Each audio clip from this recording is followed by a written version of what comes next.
दोस्तों नमस्कार, स्वागत है आप सभी का। एक बार फिर से आई चलते हैं बिहार की ताजा खबरों की ओर। लेकिन उससे पहले अगर आपने अभी तक इस चैनल को सब्सक्राइब नहीं किया तो सब्सक्राइब कर लें, जिससे कि आपको बिहार की ताजा खबर रोजाना मिलती रहे।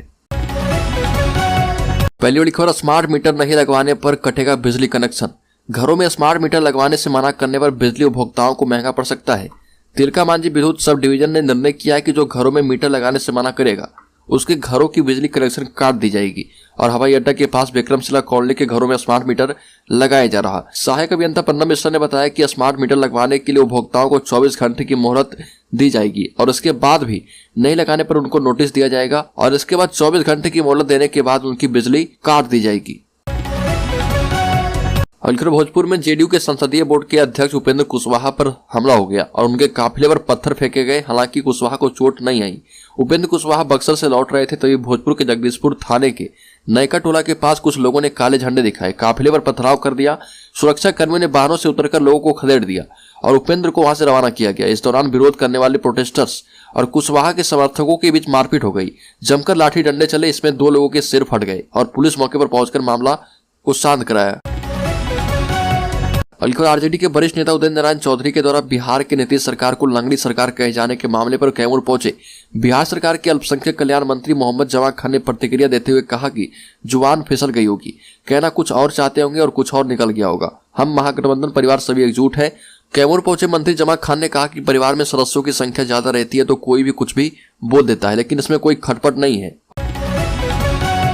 मुजफ्फरपुर में अगले 2 से 3 महीने में शहर के आधा दर्जन चौक चौराहों का लुक बदल जाएगा। स्मार्ट सिटी से कल्याणी चौक को नया लुक देने के लिए 10 वर्ष पहले बनी डिजाइन पर हथौड़ा चलना शुरू हो चुका है और 2 से 3 दिन में इसे जोड़ने के बाद कल्याणी चौक को नया लुक देने का काम शुरू कर दिया जाएगा। कल्याणी चौक पर इस बार छतरी नहीं रहेगी और इसके बदले प्लेटफॉर्म पर 8 लिखी हुई स्टील की नई डिजाइन लगेगी। आपको बता दें कि 5 करोड़ 17 लाख की लागत से मुजफ्फरपुर शहर के आधा दर्जन चौक चौराहों का सौंदर्यीकरण किया जाना है। राज्य के पटना जिले में बीएसएससी ऑफिस के पास अभ्यर्थियों और पुलिस के बीच धक्का मुक्की हुई। अभ्यर्थी बीएसएससी तृतीय स्नातक स्तरीय परीक्षा को रद्द करने की मांग को लेकर सड़क पर उतरे थे। अभ्यर्थी आयोग कार्यालय के पास पूर्व निर्धारित कार्यक्रम के मुताबिक ज्ञापन सौंपने गए थे और यहां पर पहले से तैनात मजिस्ट्रेट और पुलिस ने अभ्यर्थियों को ज्ञापन सौंपने नहीं दिया, जिस कारण अभ्यर्थियों एवं पुलिस के बीच धक्का मुक्की हो गई। अभ्यर्थियों को बलपूर्वक हटा दिया गया है। आपको बता दें कि आयोग की ओर से 23 एवं 24 दिसंबर को परीक्षा आयोजित की गई थी और इसमें आयोग ने एक पाली की परीक्षा पहले ही रद्द कर दी है और अन्य पालियों की परीक्षा को रद्द नहीं किया गया है। नवादा में साधु के बेस में 6 मुस्लिम युवक धराए, चल रहे पूछताछ। बिहार में एक बार फिर से मुस्लिम युवक साधु के बेस में पकड़े गए हैं। ताजा मामला नवादा जिले का है, जहां पर स्थानीय लोगों ने 6 मुस्लिम युवकों को साधु के गेरुआ कपड़े में पकड़कर पुलिस के हवाले कर दिया है और सभी यूपी के रहने वाले हैं। पुलिस इनसे पूछताछ कर रही है। इससे पहले हाजीपुर में गेरुआ वस्त्र और बसाह बैल के साथ मुस्लिम युवाओं को गिरफ्तार किया गया था। जिले के अकबरपुर थाना क्षेत्र स्थित चाचर हॉल्ट पर 6 की संख्या में गेरुआ एवं अन्य रंग के कपड़े में कई लोग उतरे और इनके चाल ढाल पर स्थानीय लोगों को शक हुआ।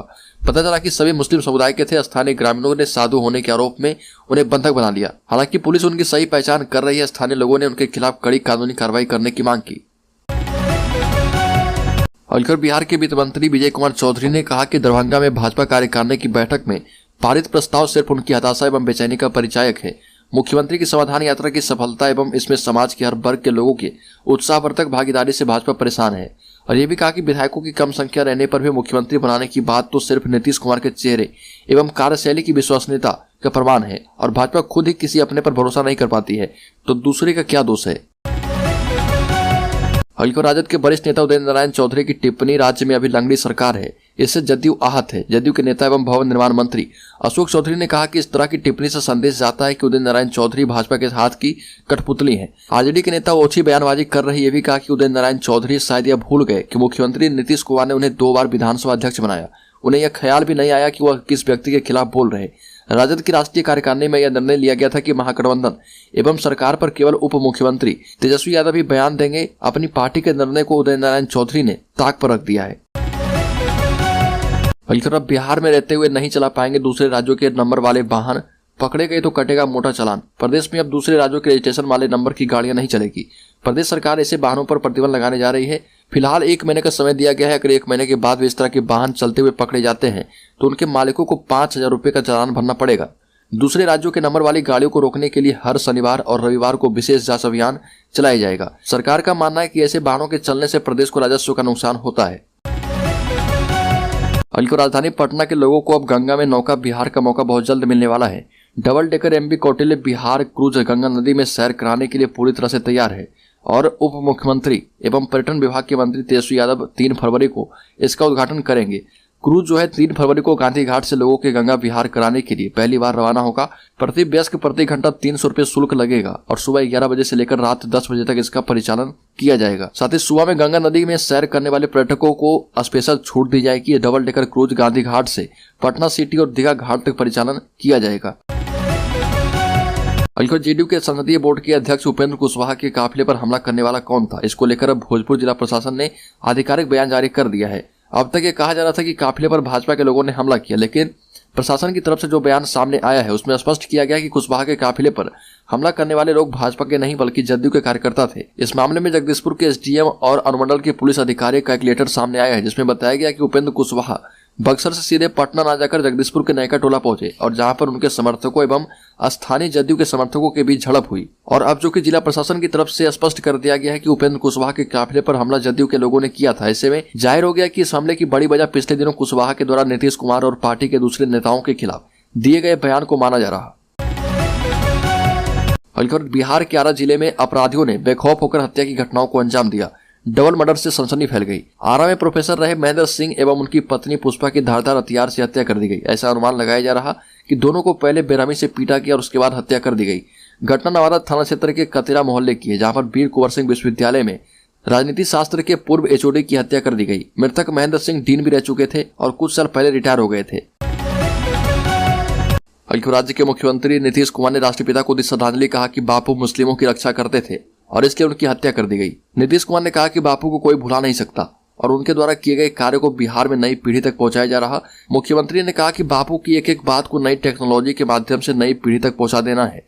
जब सारी बातों की जानकारी होगी तभी समाज में सुधार होगा। मुख्यमंत्री नीतीश कुमार ने कहा कि हिंदू मुस्लिम में कभी झंझट नहीं होना चाहिए। बापू सभी को यह समझा रहे थे, वो मुसलमानों की रक्षा करते थे और इसलिए उनकी हत्या कर दी गई। यह सब नई पीढ़ी को बताना है। उन्हें याद रखना चाहिए कि शांति से ही समृद्धि आती है। राज्य में अंकित हत्याकांड की जांच के लिए एसआईटी गठित कर दी गई है। जांच का जिम्मा एसडीपीओ संजीव कुमार को मिला है। अब तक इस मामले में 7 आरोपितों की गिरफ्तारी हो चुकी है। फरार 8 अभियुक्तों की गिरफ्तारी के लिए छापेमारी जारी है। बिहार के गोपालगंज एसपी स्वर्ण प्रभात ने अंकित हत्याकांड की जांच और अपराधियों की गिरफ्तारी के लिए एसआईटी गठित की है, जिसका नेतृत्व एसडीपीओ संजीव कुमार करेंगे। और इधर पुलिस ने फरार आरोपियों के खिलाफ कुर्की के लिए न्यायालय में अर्जी दाखिल किया है। अर्जी स्वीकार करते हुए आरोपियों के घर की कुर्की की जाएगी और पुलिस ने फरार आरोपियों को सरेंडर करने के लिए 24 घंटे की मोहलत दे दी है।